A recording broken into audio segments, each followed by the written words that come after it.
আসসালামু আলাইকুম। আন্তর্জাতিক সর্বশেষ আপডেট সংবাদে আপনাকে স্বাগতম। শুরুতেই জানিয়ে দেব সংবাদ শিরোনাম।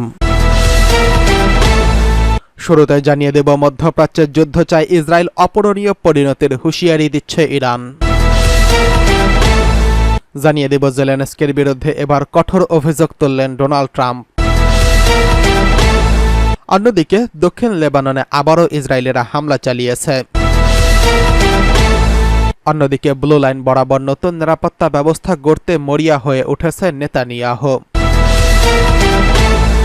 সর্বশেষ জানিয়ে দেব যুক্তরাষ্ট্রের সিদ্ধান্তমূলক পদক্ষেপ যুদ্ধের অবসান ঘটাতে পারে বলছেন জেলেনস্কি। এতক্ষণ শুনছিলেন সংবাদ শিরোনাম, এবারে বিস্তারিত। মধ্যপ্রাচ্যের যুদ্ধ চায় ইসরায়েল, অপূরণীয় পরিণতির কঠোর হুঁশিয়ারি ইরানের। লেবাননের সশস্ত্র গোষ্ঠী হিজবুল্লাহর সঙ্গে ইরানকে টেনে এনে ইসরায়েল মধ্যপ্রাচ্যে সর্বাত্মক যুদ্ধ শুরু করতে চায় বলে মন্তব্য করেছেন দেশটির প্রেসিডেন্ট মাসুদ পেজেশকিয়ান। একই সঙ্গে এই যুদ্ধের অপূরণীয় পরিণতির বিষয়ে ইসরায়েলকে সতর্ক করেছেন তিনি। নিউ ইয়র্কের সাংবাদিকদের সঙ্গে আলাপকালে তিনি এই হুঁশিয়ারি দিয়েছেন। পেজেশকিয়ান বলেন, আমরা মধ্যপ্রাচ্যে অস্থিতিশীলতার কারণ হতে চাই না, কারণ এর পরিণতিতে যা হবে তা অপূরণীয়। তিনি বলেন, আমরা যুদ্ধ চাই না, আমরা শান্তিতে বসবাস করতে চাই। ইসরায়েল এই অঞ্চলে সর্বাত্মক যুদ্ধ চাই। হেলিকপ্টার দুর্ঘটনায় সাবেক প্রেসিডেন্ট ইব্রাহিম রাইসের মৃত্যুর পর ইরানের প্রেসিডেন্ট নির্বাচিত হয়েছেন পেজেশকিয়ান। তাকে দেশটির সম্ভাব্য সংস্কারবাদী নেতা হিসেবে বিবেচনা করা হয়। পেজেশকিয়ান গত জুলাই মাসে একটি বাস্তববাদী পররাষ্ট্রনীতি মেনে চলার প্রতিশ্রুতি দিয়ে নির্বাচিত হয়েছেন। গাজায় ইসরায়েল গণহত্যার নিরাপত্তার জন্য তিনি আন্তর্জাতিক সম্প্রদায়ের নিন্দা করছেন। সোমবার লেবানন জুড়ে ইসরায়েলের ভয়াবহ বিমান হামলায় 500 মানুষ নিহত হওয়ায় পেজেশকিয়ান ইসরায়েল নিয়ে কথা বলেন। এ সময় আলাপ আলোচনার মাধ্যমে মধ্যপ্রাচ্যের সংঘাতের মাধ্যমে আহ্বান জানান পেজেশকিয়ান। ইসরায়েল ও হিজবুল্লাহর মধ্যে সংঘাতে ইরান অংশ নেবেন কিনা জানতে চাইলে পেজেশকিয়ান বলেন, আমরা যে কোনো গোষ্ঠীকে রক্ষা করব যারা তাদের অধিকার এবং নিজেদের রক্ষার জন্য লড়ছে। লেবাননের সশস্ত্র গোষ্ঠী হিজবুল্লাহ ও ইসরায়েলিদের মধ্যে গত কয়েকদিন ধরে পাল্টা হামলা অব্যাহত রয়েছে। এরই ধারাবাহিকতায় সোমবার সকালে লেবাননের দক্ষিণ ও পূর্বাঞ্চলে বেশ কয়েক দফা বিমান হামলা চালায় ইসরায়েলি বাহিনী।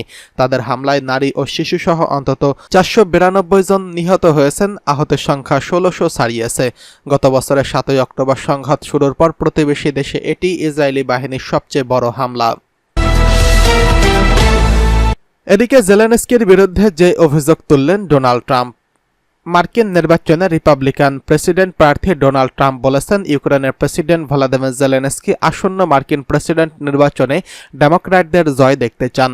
গণমাধ্যমের খবরে বলা হয়েছে, ট্রাম্প এমন সময় এমন মন্তব্য করলেন যখন ইউক্রেনের প্রেসিডেন্ট জেলেনস্কি জাতিসংঘের সাধারণ পরিষদের 79তম অধিবেশনে যোগ দিতে যুক্তরাষ্ট্র সফরে রয়েছেন।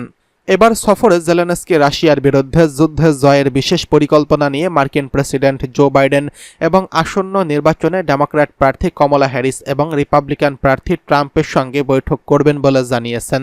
সোমবার পেনসিলভানিয়ার এক সমাবেশে ট্রাম্প বলেন, আমি মনে করি জেলেনস্কি ইতিহাসের সবচেয়ে বড় বিক্রেতা। প্রতিবারই তিনি এখানে এসে $60 বিলিয়ন নিয়ে চলে যান। তিনি চান যে ডেমোক্র্যাটরা এই নির্বাচনে জিতুক, কিন্তু আমি অন্যভাবে কাজ করব, আমি শান্তি আনব। এ ব্যাপারে গণমাধ্যমের মন্তব্যের অনুরোধে ইউক্রেনের প্রেসিডেন্ট কার্যালয় সাড়া দেয়নি।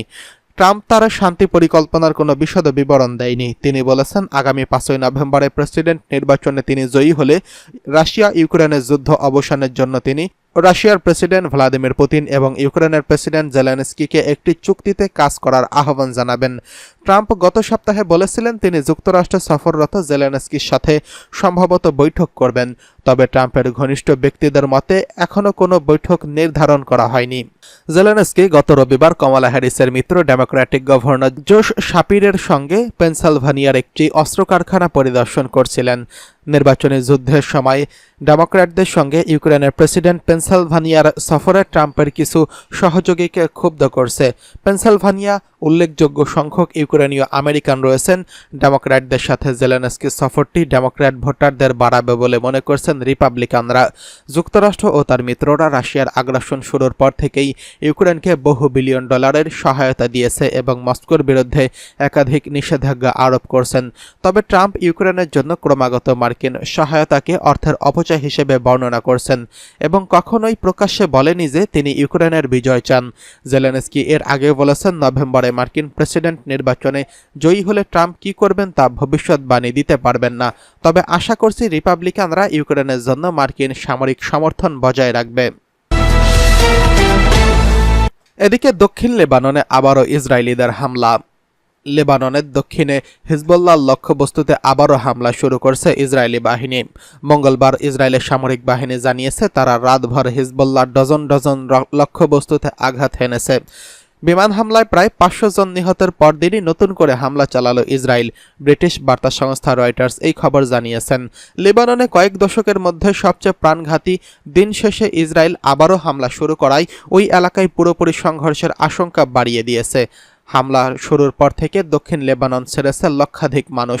ইসরায়েলে বোমা হামলায় অব্যাহত থাকায় নিরাপত্তার জন্য এখনও পালিয়ে যাচ্ছেন তারা। এর ফলে বৈরুতের মহাসড়কে বিশাল যানজট তৈরি হয়েছে। দক্ষিণ থেকে বৈরুতে পৌঁছানো অনেকে 17 ঘন্টা সময় লেগেছে বলে জানিয়েছেন পালিয়ে যাওয়া লেবানিজরা। হামলার জেরে বৈরুতে সব ধরনের বিমান চলাচল স্থগিত করেছে কাতার এয়ারওয়েজ। তেল আবিবেও বিমান চলাচল স্থগিত করেছে ব্রিটিশ এয়ারওয়েজ। এদিকে হিজবুল্লাহ জানিয়েছে তারাও রাতভর ইসরায়েলে বেশ কয়েকটি সামরিক লক্ষ্যবস্তুতে আঘাত করেছে। বিশেষ করে ইসরায়েলের উত্তরাঞ্চলীয় শহর আফুলার কাছে মেগিডো এয়ারফিল্ডেও হামলা করেছে তারা। এছাড়া ইসরায়েলের অভ্যন্তরে 60 কিলোমিটার দূরের এক বিস্ফোরক কারখানায় আঘাত হেনেছে তারা। লেবাননের তত্ত্বাবধায়ক প্রধানমন্ত্রী নাজিব মিকাতির কার্যালয় জানিয়েছে লেবাননে বর্ধিত হামলার প্রেক্ষিতে আরও যোগাযোগের জন্য নিউ ইয়র্কের জাতিসংঘের সাধারণ পরিষদে যোগ দেবেন তিনি। এদিকে ব্লু লাইন বরাবর নতুন নিরাপত্তা ব্যবস্থা গড়তে মরিয়া হয়ে উঠেছে নেতানিয়াহু। গাজা যুদ্ধকে কেন্দ্র করে ইসরায়েলের সঙ্গে ভয়াবহ যুদ্ধে জড়িয়েছে লেবাননের সশস্ত্র গোষ্ঠী হিজবুল্লাহ। সর্বশেষ সোমবার ইসরায়েলের বিমান হামলায় লেবাননে প্রায় 500 জন মারা গেছেন। পাল্টা হামলার হুমকি দেওয়া হচ্ছে হিজবুল্লাহর পক্ষ থেকেও। এই উত্তেজনা ছড়িয়ে পড়েছে গোটা মধ্যপ্রাচ্যে। এমত অবস্থায় ইসরায়েল লেবাননের সীমান্ত রেখা ব্লু লাইন বরাবর একটি নতুন নিরাপত্তা ব্যবস্থা প্রতিষ্ঠার চেষ্টা চালাচ্ছেন ইসরায়েলি প্রধানমন্ত্রী বেঞ্জামিন নেতানিয়াহু। সেই সঙ্গে একটি গোয়েন্দা অভিযানের মাধ্যমে হিজবুল্লাহর গোপন যোগাযোগ নেটওয়ার্ক প্রবেশ করার চেষ্টা করছেন তিনি। কেননা লেবাননের বৈরুতে হিজবুল্লাহর কমান্ডারকে লক্ষ্য করে সোমবার ভোর থেকে আকাশপথে ব্যাপক হামলা চালায় ইসরায়েলি বাহিনী। এতে রিপোর্ট লেখা পর্যন্ত 492 জন নিহত হয়েছেন, যার জবাবে পাল্টা হুমকি দিয়েছে হিজবুল্লাহ। হিজবুল্লাহ জানিয়েছে গাজায় শান্তি প্রতিষ্ঠিত না হওয়া পর্যন্ত ইসরায়েলের বিপক্ষে লড়াই চালিয়ে যাবে তারা। গাজা যুদ্ধের পেছনে যুক্তরাষ্ট্রের ভূমিকার কথা বলা হলেও মার্কিন কর্মকর্তারা বলেছেন লেবাননে কোনো ধরনের স্থল আক্রমণ সমর্থন করে না তারা। তাদের মতে সামরিক অভিযান হিজবুল্লাহকে পিছিয়ে যেতে বাধ্য করবে এমনটাই বিশ্বাস করেন না তারা। এ ব্যাপারে ওয়াশিংটন ভিত্তিক মিডল ইস্ট ইনস্টিটিউটের think tank senior fellow slim বলেছেন, উত্তরের নাগরিকদের ফিরিয়ে আনার লক্ষ্যে অর্জনে ইসরায়েলের জন্য দুটি উপায় ছিল: গাজায় যুদ্ধবিরতি এবং স্থল আক্রমণের কূটনৈতিক প্রতিনিধি দল দক্ষিণ লেবাননে পাঠানো। যুক্তরাষ্ট্রের সিদ্ধান্তমূলক পদক্ষেপ যুদ্ধের অবসান ঘটাতে পারে বলছেন জেলেনস্কি। যুক্তরাষ্ট্রের দৃঢ় পদক্ষেপেই ইউক্রেনের বিরুদ্ধে রাশিয়ার যুদ্ধের দ্রুত পরিসমাপ্তি নিশ্চিত করতে পারে। সোমবার 23 সেপ্টেম্বর মার্কিন সংবাদ মাধ্যম এবিসি নিউজকে দেওয়া এক সাক্ষাৎকারে তিনি এই কথা বলেছেন।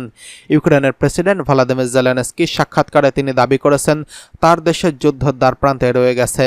তার দেশ যুদ্ধের দ্বারপ্রান্তে পৌঁছে গেছে। ব্রিটিশ বার্তা সংস্থা রয়টার্স এই খবর জানিয়েছেন।